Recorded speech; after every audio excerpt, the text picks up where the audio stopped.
Bien, vamos a iniciar nuestra sesión académica del martes 6 de mayo de 2025 de esta Benemérita Sociedad de Geografía y Estadística del Estado de Jalisco, Asociación Civil, con el tema La normatividad jurídica en la Universidad de Guadalajara de 1974 a 2024, a cargo de nuestro invitado, el maestro José Eduardo Castañeda Mendoza. Cedo la palabra e iniciamos exactamente a las 20 horas de este día. Así que le cedo la palabra a nuestra secretaria en funciones, la doctora Jessica Marceli Sánchez. Muchas gracias. Con su venia, presidente. Buenas noches, bienvenidos todos. Gracias por su presencia, a todos los que nos acompañan de manera presencial y de manera virtual. En el presidium nos acompaña el doctor Adalberto Ortega Solís, presidente, el maestro José Eduardo Castañeda Mendoza, invitado y conferencista, y la de la voz, doctora Jessica Marceli Sánchez, prosecretaria. A continuación, les leeré una breve y resumida semblanza de un gran delegado que, aquí nos ha dejado y nos continúa dejando el maestro José Eduardo Castañeda. Él es abogado y contador público con especialidad y maestría en la Universidad de Guadalajara. Es licenciado en Ciencias Sociales en la Escuela Normal Superior de Jalisco.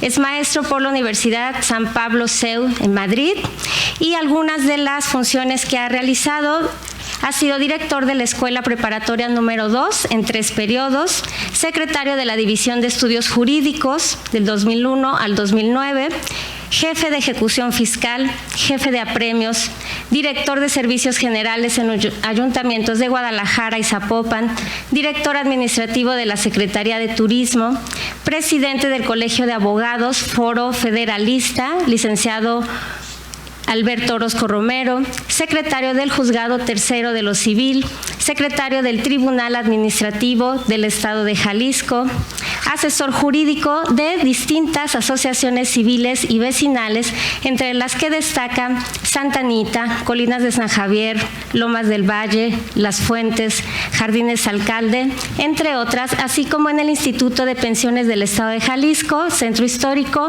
y Barrios Tradicionales de Guadalajara, Zagarpa, Ayuntamiento de Guadalajara, Consejo de Colaboración Municipal de Guadalajara, Regiduría de Cultura de Guadalajara y en el Sistema de Educación Media Superior.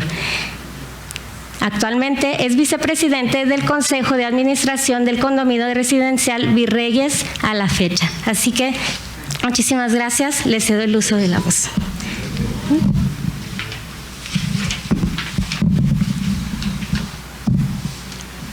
Yo creo que pasamos al frente, ¿no? Sí. Muy buenas noches. Muchas gracias por su asistencia.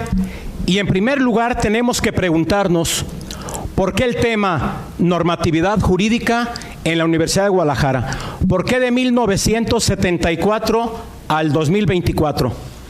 En primer lugar, hay un libro escrito por profesores y alumnos de la Escuela de Filosofía, la Facultad de Filosofía, donde aparece la maestra Lucía Arévalo Vargas, el maestro Pedro Quevedo, Carlos Fregoso Genis y alumnos como Lilia Oliver y la maestra Angélica Peregrina. En ese libro se escribe hasta 1975. Platicaba con un amigo el día de ayer y le pregunté, ¿hay antecedentes de la normatividad jurídica?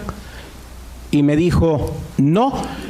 Regularmente se hacen planteamientos de la estructura, organización y funcionamiento de la universidad, planes de estudio, rectores, movimientos estudiantiles, conflictos, etcétera. Pero desde el punto de vista jurídico no hay libros que nos puedan dar pauta sobre este tema. La siguiente.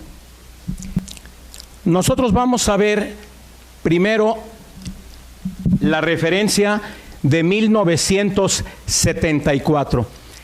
En 1974 tenemos un primer acontecimiento.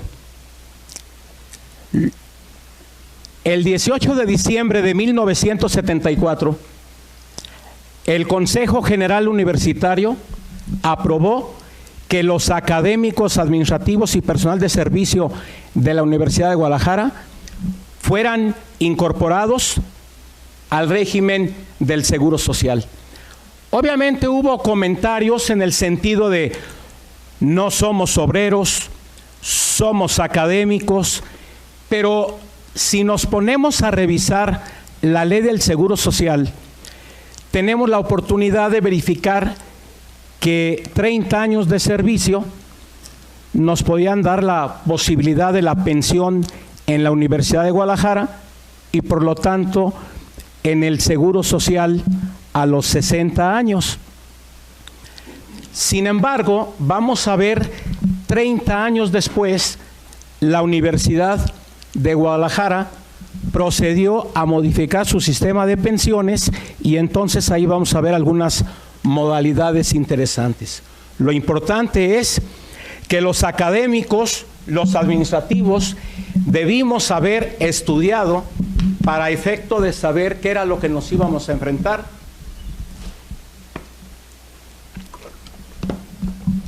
Un segundo planteamiento: en 1974 se retira la cuota que pagábamos del Partido Revolucionario Institucional. En nómina, en el talón del cheque aparecía un apartado que decía PRI y teníamos que cooperar voluntariamente. Aquellos que no estaban convencidos de esa aportación voluntaria, que eran pocos en aquel tiempo, hicieron su solicitud y les respetaban el que se retirara esa aportación.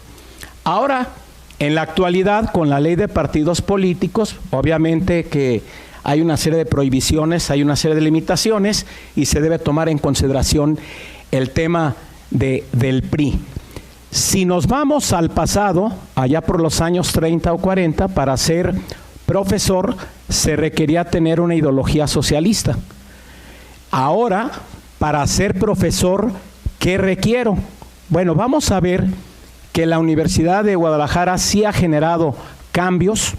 En aquel tiempo, en el 74, nos regía la Ley Orgánica de 1953 y un reglamento.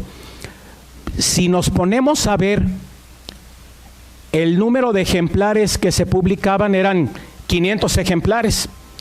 Y claro que ya había un buen número de universitarios, pero como que había una limitante para conocer la normatividad, como que en la universidad teníamos la creencia que había otro tipo de factores que podían influir y no necesariamente la normatividad jurídica o las leyes. De hecho, si buscábamos el reglamento en esa época, estaba muy escondido, muy limitado, ni siquiera en la biblioteca se podía tener esa normatividad. Al final vamos a ver que hay 62 ordenamientos jurídicos en la actualidad. Y para que conozcamos toda la normatividad, imagínense el esfuerzo que tendríamos que realizar y sobre todo aquellos académicos o administrativos que no necesariamente son abogados.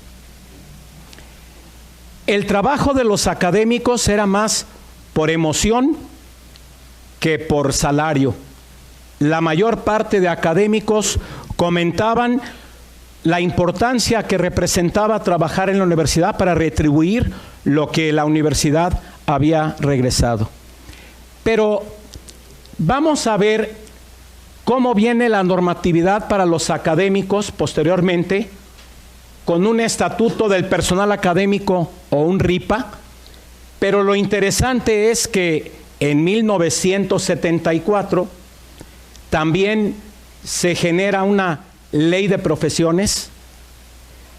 También tenemos una serie de acontecimientos como la ley federal de 1970, donde ya se federaliza, porque anteriormente cada estado tenía su aplicación de la normatividad laboral. Desde el 31, efectivamente, presidente. Pero, ¿qué pasa con los alumnos? ¿Qué pasa con aquellos que llegamos de alumnos en el 70 o en el 74? Las grajeadas, los exámenes médicos donde nos formaban a 10 compañeros y nos decían, se bajan su ropa interior y a verificar quién necesita ir con el médico. ¿Cuál intimidad o cuál derecho del paciente en bola? Llegaban algunos estudiantes también bromeando, de donde conseguían sangre, y como íbamos a ciencias químicas al examen de la sangre, pues obviamente salían marcados de sangre por todo el brazo y gritando, y pensábamos que iba a ser ahí una carnicería, pero pues obviamente estábamos asustados. Qué bonita generación en aquel tiempo. ¿Cómo aguantamos? No necesitamos ir con el psicólogo. Había mucho bullying. Nos pelaban o nos trasquilaban, nos bañaban, etcétera, etcétera. Pero también algunos académicos nos mandaban al laboratorio a la práctica del espermatozoide. Y entonces mandaban a un grupo de 5 o 6, un disparejo, a ver quién era el donador. Había profesores que consideraban que había algunos alumnos muy inquietos y queriéndolos avergonzar, los mandaban a ellos solamente y gritando a medio salón, a ver usted fulano, preséntese y vaya y done y aquí y allá. Y claro, algunos alumnos llegaban y aquí están mis hijitos y si necesitan más me dicen.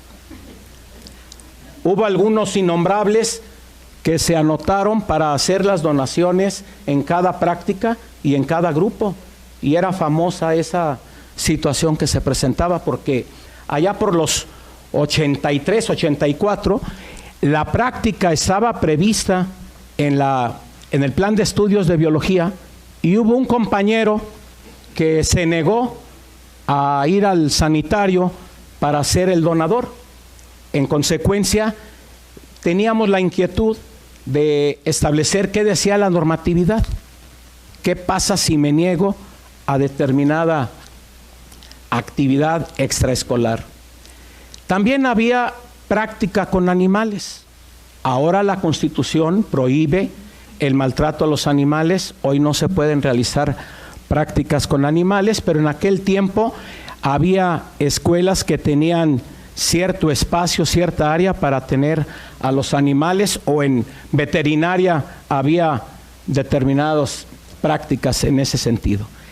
Personal administrativo, pues obviamente estaba expuesto también a que se les bañara, se les ofendiera, pero había respeto y obviamente había mucho personal administrativo que imponía respeto y sobre todo tenía el poder del Cardex y el poder de la lista de asistencia. El consejo de escuela era la máxima autoridad y hay mucha normatividad que se genera al interior de las escuelas, pero que difícilmente se ha almacenado porque esos reglamentos determinaban, por ejemplo, el ingreso, la promoción y la permanencia del personal académico. En una preparatoria conocida por muchos de ustedes, se promovió ese reglamento y fue un instrumento muy importante allá por el año 90, en donde se tenía que restringir una serie de ingresos que más adelante lo vamos a platicar. En 1974 entonces se dan este tipo de acontecimientos y obviamente pasaremos a la siguiente, que es la década del 84. En 1980, el presidente José López Portillo adiciona la fracción séptima de la Ley Federal del Trabajo para establecer los trabajos especiales, y en los trabajos especiales aparece precisamente el trabajo en la universidad. Se comienza a hablar de un contrato colectivo de trabajo, de una autonomía, de la posibilidad de que se realicen ingresos y promociones por parte de la universidad, y muchos académicos no comprendieron esta importancia que representaba y no acumulaban sus documentos. Recordemos que había oficial primero en las preparatorias o en las facultades y entregaban los nombramientos y dejaban los maestros que se acumularan porque no les interesaba recopilar esa información. Tampoco les interesaba cobrar cheques y en algunas ocasiones esos cheques eran entregados a las secretarias o al personal administrativo de servicio para que pudieran apoyarse. En 1984, entonces, comienza una tendencia en la universidad para empezar a recopilar los documentos. Por eso, el día de hoy les fuimos comentando que se fueran registrando, porque toda actividad que uno realizara, así fuera conferencia o clase, etcétera, etcétera, contaba. Y entonces era muy interesante la información que se podía tener. Siguiente.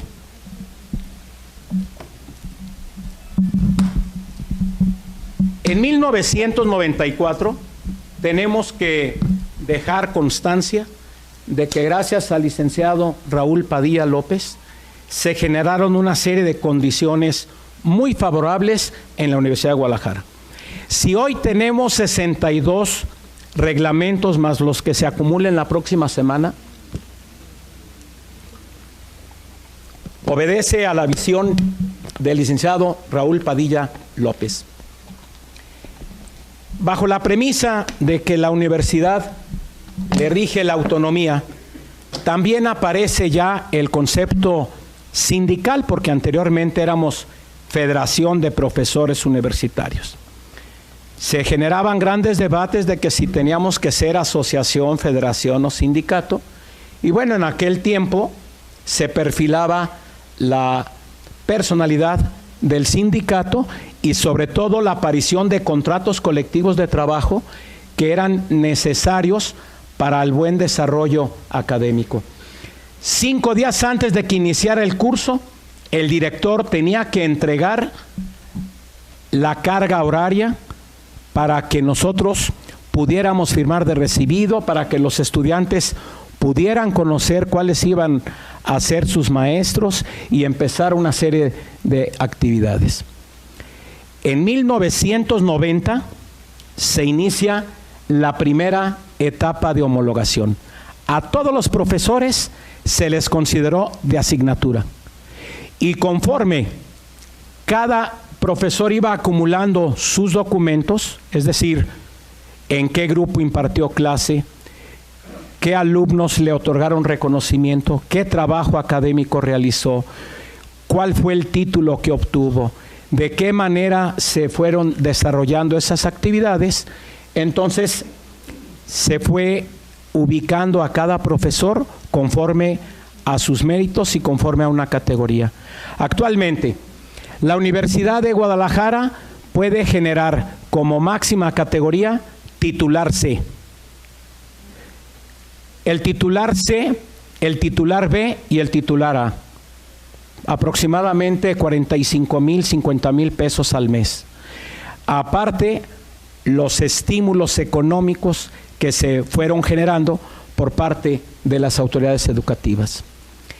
En la segunda etapa de homologación, allá por junio del 91, a cada académico se le empezó a determinar su categoría conforme a sus méritos y a los trabajos que habían realizado. Si se encargaban de elaborar apuntes o tenían un libro de texto o tenían un trabajo, inmediatamente se les consideraba para los efectos de la homologación. También es cierto que empezaron a instrumentarse mecanismos jurídicos para evitar el que alguien entregara documentos que no le pertenecían o, por ejemplo, imaginémonos las matemáticas en el mundo de Donald o el mundo de Donald y las matemáticas. Todos los profesores de matemáticas decían que ellos habían elaborado ese trabajo y entonces se comenzaron a instrumentar mecanismos para que esto no pudiera generar ni delitos ni problemas. Por eso se puede establecer una nueva estructura, organización y funcionamiento de la institución donde ya se le quita ese poder que tenían los directores y que necesariamente cada profesor tenía que ir acumulando su documentación. El EPA, de vacilada decían el CEPA. El EPA, Estatuto del Personal Académico. El RIPA, Reglamento de Ingreso, Promoción y Permanencia del Personal Académico. Era necesario acumular documentos, era necesario realizar un trabajo. También es cierto que empezaron las famosas cartas de desempeño docente. Que te repruebe la vida, hijo mío, porque si te repruebo yo y bajo el porcentaje de aprobados, no me dan carta de desempeño docente. Hubo otros profesores, no obstante que no me den carta de desempeño docente, no vas a aprobar. Y también empezaron sistemas de créditos donde hubo académicos que se promovían o donde había alumnos que no promovían a los profesores. No te anotes con fulano, es barco. ¿Quieres aprender y quieres sufrir? Anótate con determinado profesor.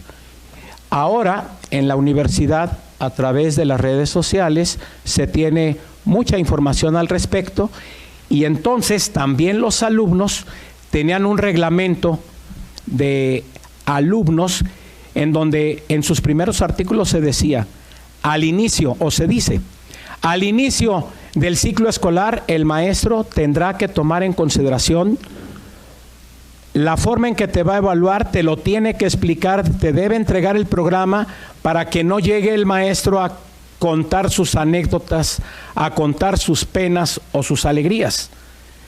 El académico te debe entregar el programa de estudio y en el programa de estudio se debe indicar el tema a tratar, la bibliografía, y entonces evitaban también los desvíos de algunos profesores que se dedicaban a hablar de sí mismos o se dedicaban a otras actividades. Imaginémonos a un maestro que nos empiece a decir cómo armar o cómo desarmar o cómo manejar bombas en una clase de historia, pues propiamente cunde la histeria y en consecuencia se le empieza a informar a los directores para que se tenga conocimiento de esa circunstancia. También es cierto que si un alumno no está conforme con su calificación, pues obviamente que puede presentar su escrito. No he encontrado formularios, cada quien hace sus escritos como puede o como quiere. También es cierto que cuando se presenta un escrito inmediatamente se sabe si un alumno está asesorado, si un alumno tiene abogado, si un alumno tiene un abogado, porque teóricamente se cometen una serie de errores. En algunos centros universitarios se ponían a temblar cuando se presentaban algunos escritos, pero en otras escuelas donde había abogados, pues obviamente había no un reto, sino había una satisfacción de que deseas inconformarte, presenta tu inconformidad y se podía resolver. Siguiente. Los que ingresaron en 1974 hacían cuentas alegres y decían, por ejemplo, si alguien llegaba de 19 años, a los 49 años me van a pensionar. Pues resulta que no porque se establece un nuevo sistema de seguridad social donde se permite al académico pensionarse por la universidad independientemente que se pueda pensionar por el seguro social, independientemente que pueda estar en el IPEJAL, que pueda estar en el bienestar, que pueda estar en el ISSSTE. Y entonces, qué bueno que a los 49 años se podía uno pensionar, pero se modifica la normatividad y se dice, si en el 2004 cumples 30 años, debes tener mínimo 55 años de edad. Entonces te vas a esperar 6 años más. Bueno, no tengo pasión, pero tengo pensión. Es de asignatura, no me ponen atención. Es del bienestar, tampoco me ponen atención. Porque si nosotros revisamos la normatividad, pues obviamente que no hubo muchos académicos de carrera.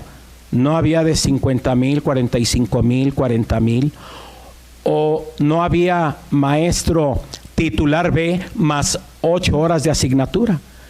Ahora se anuncia que no se podrá trabajar más de 40 horas. Entonces también había académicos administrativos de servicio, que su carga horaria era de 48 horas, no podían tener más carga horaria. Y entonces, por escrito, se niega la solicitud o la propuesta de Pedro Pérez en razón de que se excede en su carga horaria, etcétera, etcétera. Entonces era muy importante que los académicos en esa época tuviéramos información para saber a qué teníamos derecho o cuándo podíamos promover una licencia, cómo la podíamos prorrogar, etcétera. Anteriormente los académicos eran pensionados por el Congreso del Estado, posteriormente, salud, por la Universidad de Guadalajara, ahora por un fideicomiso. Cuando el anterior rector se fue a la subsecretaría de Educación, refirió que un tema que está pendiente viene siendo las pensiones en las universidades. Obviamente tenemos que tener presente la no retroactividad, pero las nuevas generaciones obviamente se van a encontrar con otros dilemas jurídicos y necesitamos organizarnos para saber cómo vamos a enfrentar nuestra actividad docente, administrativa, porque cuando vamos a las reuniones de jubilados, pensionados, encontramos algunas lamentaciones de algunos que no lograron consolidar su proyecto, pero que vivieron de la universidad, no vivieron para la universidad, y en consecuencia es importante tomar nota de estos aspectos. Siguiente. Bendita universidad. Jubilaciones académicas, jubilaciones dinámicas, jubilaciones administrativas, también dinámicas y de servicio. Lo que ganen los activos, lo gana el jubilado. Es cierto que estamos aportando al régimen de jubilaciones y pensiones, pero esas aportaciones son deducibles ante el SAT y obviamente en qué institución le cubren a uno el 100% de su sueldo.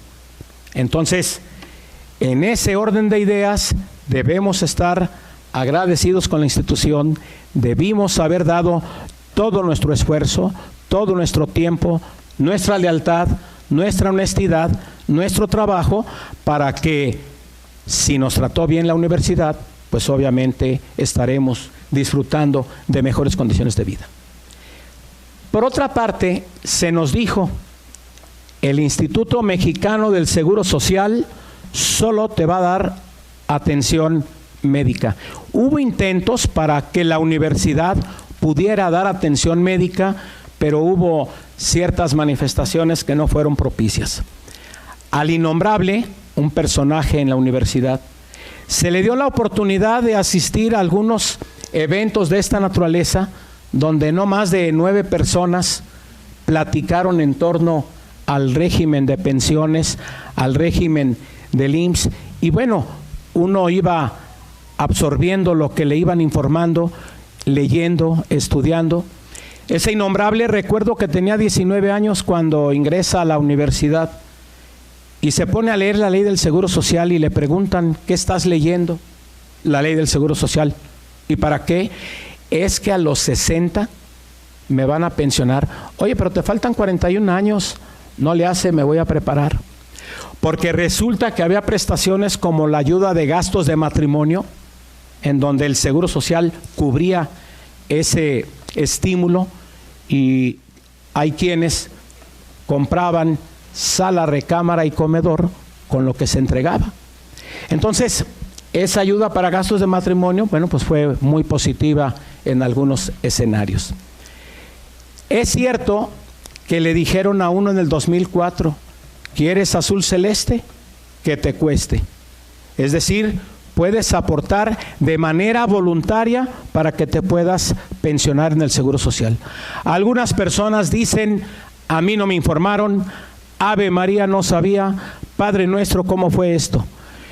Pero los inquietos, los que leíamos, los que ingresamos a la Facultad de Derecho y todo lo veíamos con la norma, pues obviamente que estábamos atentos. Y luego la divina providencia propició tener jefes que le decían a uno, usted apéguese a la ley. Lo invité a trabajar, no a hacer política. Yo hago la política y usted haga el trabajo. En consecuencia, pues uno tenía que hacer lo que le encomendaban, y precisamente cuando llega en el 2014 el escenario de qué sigue o qué va a suceder, pues obviamente que teníamos que aportar voluntariamente. El escalafón entonces, para quien en la universidad quería prosperar: número 1, especialidad; 2, maestría; 3, doctorado. Pero hay quienes ya están en el postdoctorado, y hay quien considera que se debe modificar el EPA y el RIPA para que quienes tienen 2 doctorados o postdoctorado pues puedan recibir mayores estímulos económicos. Ayer le pregunté a un amigo, durante toda tu vida estuviste en un cargo directivo y estuviste como titular. A la hora de la pensión, 2 plazas o una sola. Oye, pero tu nivel de vida durante 30 años, 40 años, 50 años fue con 2 plazas. Sí, pero ahora voy a estar solamente con 1 plaza.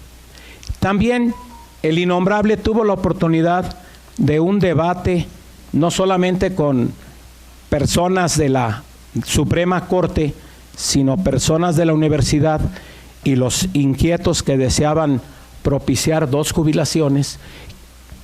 Y fue muy interesante saber lo político, lo jurídico, y comprender las cosas que mandaban mensajes subliminales para poder saber cómo podía uno actuar. Finalmente, en alguna ocasión, llegan unos documentos, e inmediatamente el innombrable va y le dice al jefe: oiga, señor, la convocatoria está mal. Usted no diga nada, así déjela. Oiga, señor, pero si lo necesitamos, verá usted que vamos a impugnar.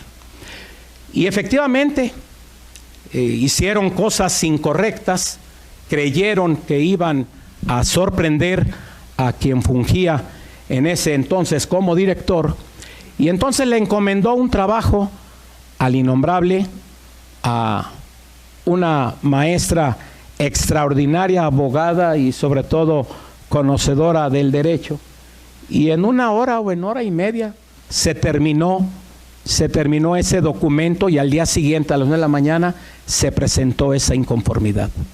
Es decir, nadie esperaba que se diera ese fenómeno. También es cierto que con justicia y gracia las cosas pueden avanzar, y si no hay justicia y gracia, pueden contestar por recibido el escrito presentado por el innombrable a lo que solicita, dígasele que previo a resolver lo que en derecho corresponda, se le requiere para que presente 24,830 documentos, más los que se puedan acumular, y ahí se van las cosas, ahí se van.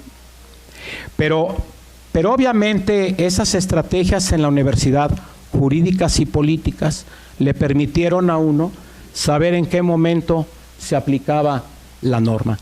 La universidad efectivamente ha cambiado. En el 2017 se creó una Defensoría de los Derechos Universitarios. Dicen que ahora hay que dirigirse con toda propiedad a alumnos y alumnas, porque si no, hay quejas, hay señalamientos y hay problemas sumamente serios. Ahora están empoderados los alumnos, pero también los académicos.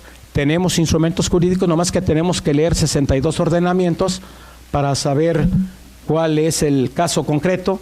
Creo que son como 5,000 artículos, más los que se puedan acumular, y luego hay que interpretarlos, y obviamente esto nos genera otro tipo de condiciones. Siguiente. Derechos. Todos queremos conocer los derechos, pero también hay obligaciones. El innombrable tuvo la oportunidad de que se instrumentara un mecanismo de huella digital para el registro de asistencia. En otros centros universitarios se toman la fotografía. Total, desde el punto de vista de la ética, pues obviamente que tenemos una serie de de consideraciones en donde en algunas escuelas los maestros van en pants a dar clases, en tenis. Y hubo un rector que en una primera reunión nos dijo: voy a suplicarles que lleguen con corbata, que lleguen con traje, aunque sea de la primera comunión, pero lleguen, porque los alumnos generan otro tipo de cuestionamientos. Entonces, hay mucha libertad en la universidad, pero nuestra ética y nuestras obligaciones también deben de prevalecer. Protocolos de seguridad. Hay muchos protocolos de seguridad. En donde yo estudié no había puertas, no había rejas. Después parecía el muro de Berlín, pero había respeto. Ahora se meten una serie de peligrosas personas y hacen y deshacen en las escuelas. Pero también hay mecanismos de seguridad que permite conocer a los inquietos y poder hablar con ellos. Pues obviamente que ahora hay cosas prácticas. Si yo deseo ingresar a la universidad, pero tengo más de 35 años, no me dicen abiertamente que no, pero no hay condiciones para ingresar, porque en una época todo mundo quería dar clases para que sus hijos pudieran ingresar en forma automática. Otro derecho previsto, ¿no? Si tu hijo está en la universidad, todo mundo ingresa. En nutrición parece que había un solo grupo, y entonces los 40 que había en ese grupo eran de la cláusula preferencial, y se tuvo que abrir otro grupo para que pudieran llegar los estudiantes que no eran de la cláusula. Pero había también estudiantes que a los 5 minutos se levantaban y entregaban el examen. Oiga, compañero, espérese a los demás. No, yo ya ingresé. Eso motivó el cambio de la cláusula. Y obviamente que hay muchas disposiciones jurídicas que despertaron polémica, pero obviamente hacia el exterior pues estaba viendo la universidad en otro escenario, y la universidad aplicó la norma. Cuando se retira el anterior rector, se hizo un procedimiento para aportar un nuevo porcentaje para continuar con la jubilación dinámica, y obviamente ha sido un modelo, ha sido un fideicomiso con buen éxito, con buen manejo, y todo esto nos motiva a que revisemos cómo está nuestra situación en la universidad, y para ello, siguiente, las conclusiones. Conciencia. Imagínense tener todos los documentos a la hora que nos jubilamos: el académico, el administrativo, el de servicio. Trabajó 37 años, 4 meses, 9 días y realizó estas actividades, y entonces tener cada uno de los nombramientos de los grupos, las listas de asistencia. Eso significa orden, eso significa organización. ¿Será conveniente un código universitario? En lugar de 62 ordenamientos, ¿sería prudente un código universitario? ¿Un prontuario para poder localizar alfabéticamente la disposición que debe ser aplicable al caso concreto? Tendríamos que generar algunos formularios para que cada académico pudiera contar con ese documento, o el propio estudiante. ¿Cómo hacer para que se faciliten ese tipo de condiciones? Cuando uno se pensiona, lo ideal es que en la columna izquierda digan: cuando estabas activo, esto ganabas; ahora que vas a estar pensionado, esto vas a ganar. Vale más uno muerto que vivo, porque al fallecimiento la familia va a recibir 1 millón de pesos. Y ahorita, vete en camión. Está haciendo mucho calor, abre las ventanas. Bien, yo creo que es importante entonces que la integración de nuevas disposiciones genere la adecuación a la normatividad. ¿Será necesario el titular D, el titular E, el titular F? Digo porque hay personas que efectivamente son de tiempo repleto. Toda su vida está en la universidad. Solamente que cuando nos retiramos va a haber una sola pensión. No van a ser las 2 plazas. Entonces, puede haber la Plaza Tapatía, la Plaza de los Laureles para poder desarrollarnos en la banca. Pero cada uno tenemos que proyectar nuestro futuro.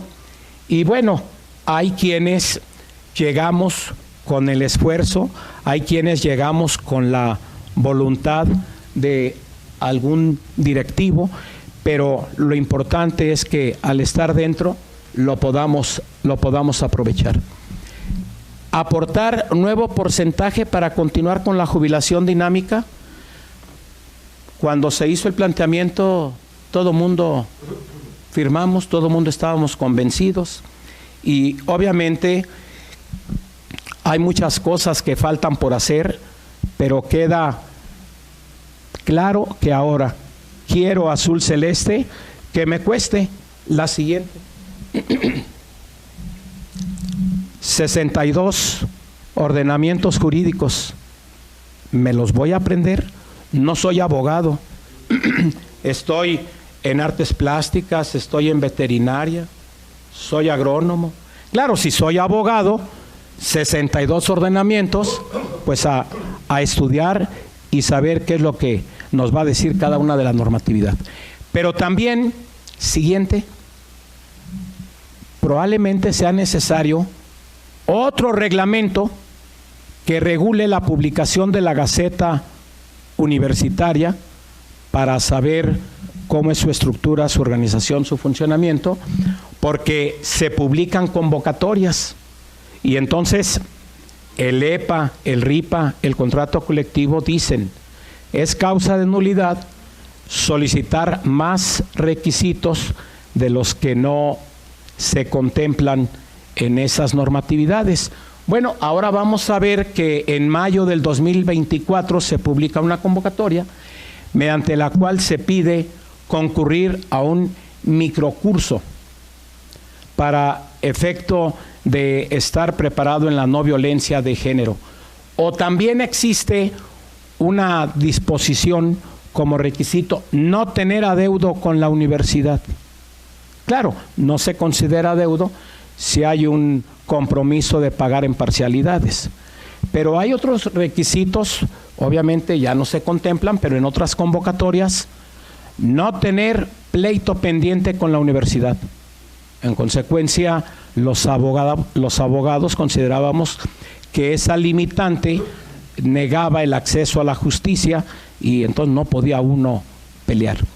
El innombrable en alguna ocasión tuvo que promover un recurso de revisión y recurre a un sabio universitario y el sabio le dijo, en media hoja haz tu manifestación de inconformidad, ¿para qué le avientas rollo?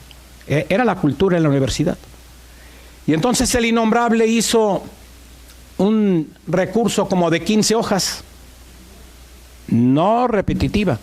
Eso provocó que la propia autoridad le mandara llamar y le dijera, ¿qué pretendes? ¿Justicia? ¿A secas? No, justicia y gracia. Entonces tuvo la oportunidad de que quienes lo calificaron, él les pudiera impartir un curso. Y entonces son satisfacciones que quedan de la normatividad universitaria, pero obviamente que necesitamos generar un esfuerzo permanente y es vivir para la universidad, no vivir de la universidad. Por su atención, muchas gracias.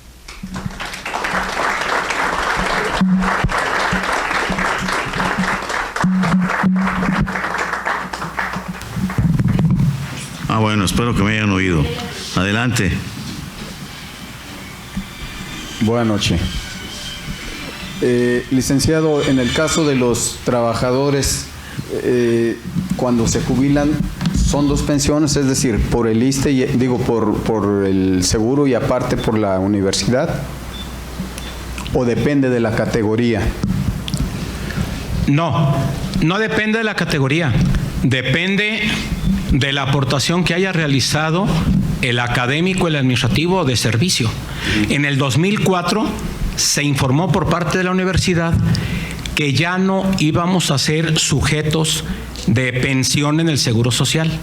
Quien quisiera pensionarse por el Seguro Social tendría que aportar voluntariamente. Y en consecuencia hay una figura de conservación de derechos, de tal suerte que de conformidad a las semanas que uno tenía registrado en el Seguro Social, le podían a uno decir, espérese 5 años para que no pague nada en el seguro. Tiene 49 años, se espera 5 años, va a tener 55.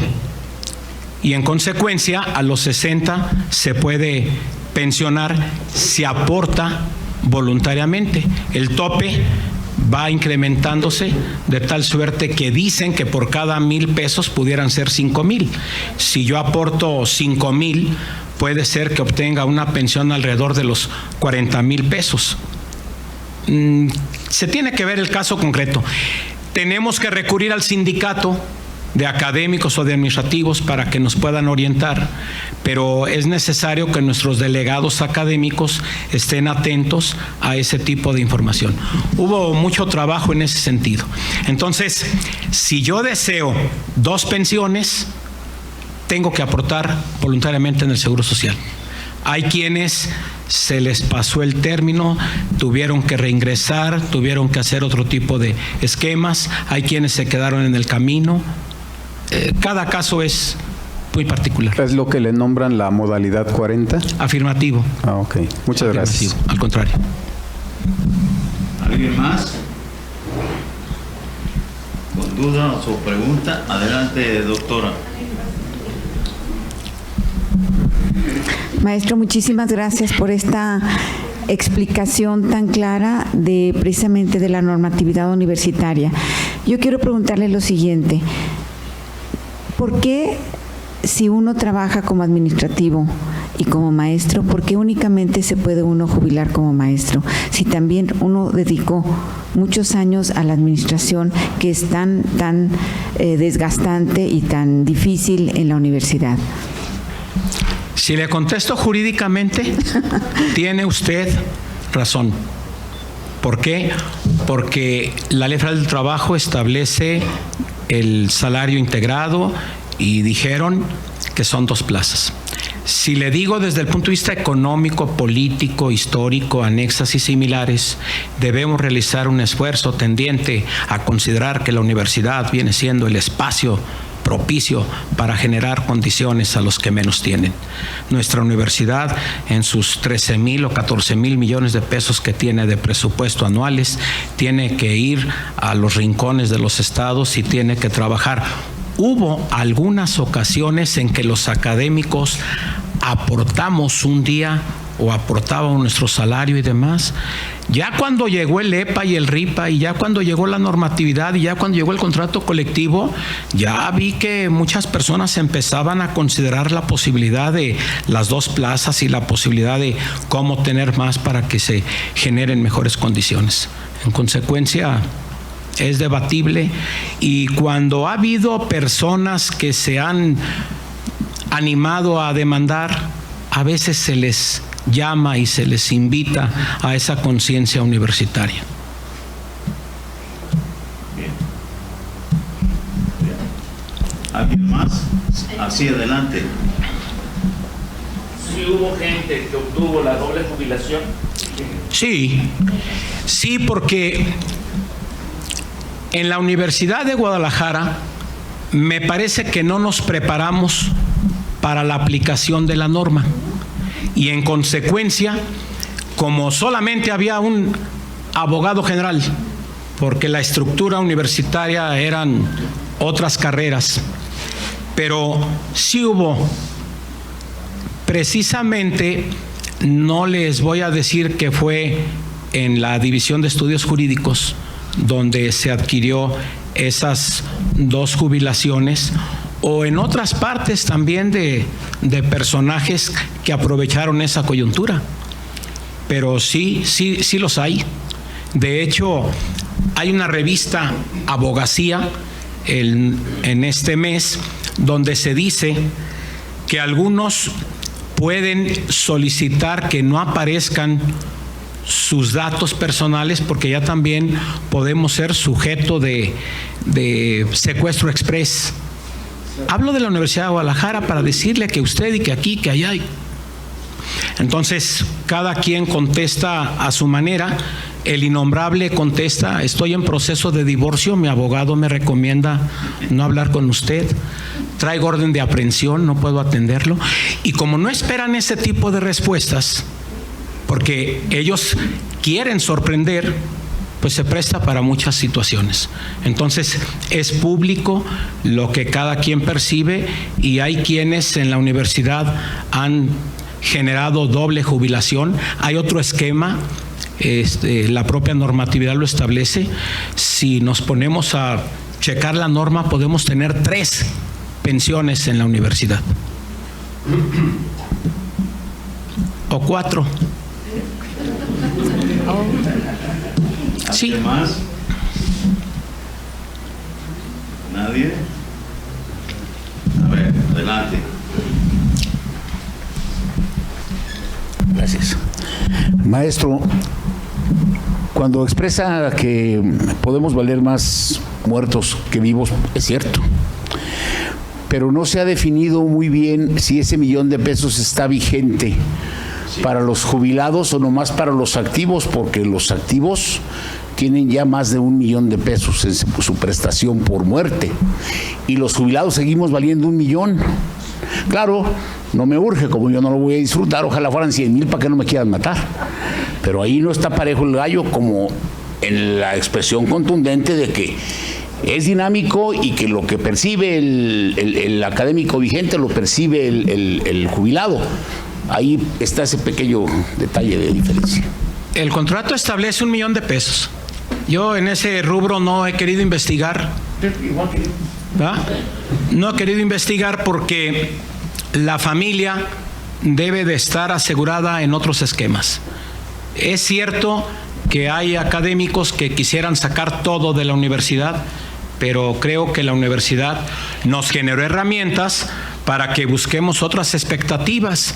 Si a mi familia le empiezo a decir que lo dinámico y que ganan más los vivos que los muertos y demás, pues vienen otro tipo de reclamaciones. Entonces, yo creo que en las conclusiones dijimos conciencia, es $1,000,000 lo que se establece, y bueno, sí hay motivo para que podamos revisar esa prestación y otras más, porque por ejemplo, la prima de antigüedad ya se entrega por retiro, hay quien no la quiere retirar, la quiere establecer para la muerte. El fondo de ahorro también es otra prestación. Hay varias cosas interesantes que sería cuestión de ir checando punto por punto. Sobre todo, ahora sí entra el tema de la categoría, es decir, el de asignatura A era el que todavía no se titulaba. Me dicen que ahora ya no designan a la asignatura A, porque el que quiere dar clases tiene que llevar ya su documentación, grado de maestría, grado de doctor, porque hay quien quiere obtener de la universidad todo aquello que a veces no necesariamente se puede. Cuando se generó la primera etapa y la segunda etapa de homologación, había académicos que no se habían titulado y en consecuencia les decíamos abogado, médico y no había efectuado su examen. Entonces el sindicato tuvo que generar condiciones, programas especiales de superación académica, etcétera, etcétera. Entonces es $1,000,000, pero los que están allá arriba no nos han dicho más. Pero por accidente, ¿qué es más? Bueno, precisamente lo que nos dice el presidente es: por accidente, a veces el el accidente es inducido y a veces el accidente es fortuito. No, sí, es que, digo, en algunas otras partes el suicidio es motivo de que no se pague, y en el tema de la universidad se suicidó, hay que pagarle. De hecho, hoy en una nota periodística se dice que las matemáticas generan un 20% de estrés. Ahora sí sé por qué no me gustaron. Pero también en el CUSEA se hizo un estudio donde se habla de que el bullying provoca suicidios y provoca deserciones y demás. La generación de cristal que está hoy inmediatamente tiene que ir con el psicólogo y tienen que ir con tratamiento. Y en los 70s, la chancla de la mamá era el mejor resultado, ¿no? ¿Alguien más? Bien. Bueno, pues vamos a proceder a entregarle al maestro José Eduardo Castañeda Mendoza este reconocimiento. Obviamente, pues primero, él fue mi alumno. Segundo, después fue mi secretario en la Facultad de Derecho, o sea, en la División de Estudios Jurídicos. Me decía un alto funcionario: ¿y usted por qué sigue diciendo Facultad de Derecho? Porque yo recibí el título de la Facultad de Derecho, no de la División de Estudios Jurídicos. Esa es la razón del por qué. Y como soy abogado, pues quién sabe qué pueda pasar.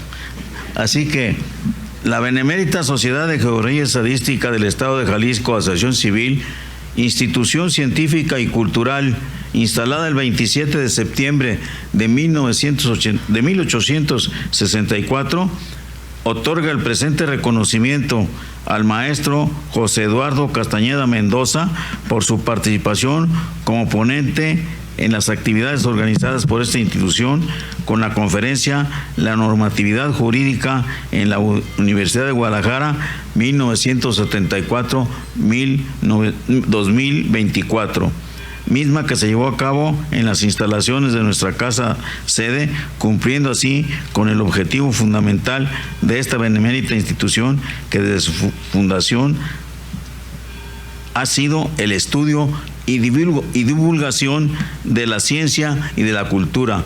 Guadalajara, Jalisco, 6 de mayo de 2025. Obviamente no está Carlos, pero está Jessica, y Jessica como prosecretaria, y su servidor, el doctor Adalberto Ortega Solís. Le entrego esto a mi estimado y nunca bien ponderado don José Eduardo Castañeda Mendoza, que por cierto, en un libro que está dedicado a él, dicen que el verdadero nombre de él es el Pichojos, y que el apodo es precisamente José Eduardo Castañeda Mendoza. Así que le entrego este reconocimiento. Señor presidente, muchas gracias. Obviamente con mi felicitación. Le cedo la palabra a nuestra prosecretaria. Gracias. Muchas gracias. Agradecemos la presencia de todos los que nos acompañan, que se dieron el tiempo de escucharnos esta noche, y a nuestros expresidentes, el maestro Julio Santillán, el doctor Eduardo Velasco, la doctora Adriana Ruiz. En los avisos, el martes 13 de mayo a las 8, en punto de las 20 horas, tendremos la presentación del libro Fundaciones Civiles y Eclesiásticas en los Altos de Jalisco, de nuestros consocios, el doctor José Sósimo Orozco y la doctora Verónica Valencia Salazar. Por otro lado, nos complace informarles que la Feria Municipal del Libro y la Cultura de Guadalajara rendirá un merecido homenaje a nuestra distinguida consocia, la doctora Angélica Peregrina, el próximo viernes 9 de mayo a las 17 horas en el patio de la Presidencia Municipal de Guadalajara. Los esperamos. Antes de declarar la clausura de esta sesión académica, me permito informarles a todos, tanto socios o asociados de nuestra sociedad, de nuestra benemérita sociedad, como a los que no son socios, de que mañana a las 6 de la tarde podrán por Zoom asistir a la sesión solemne que va a celebrar el 192 aniversario de la fundación de nuestra Sociedad de Geografía y Estadística a nivel nacional. Y tengo el orgullo y la satisfacción de que el señor presidente nacional me haya designado como el orador para el día de mañana.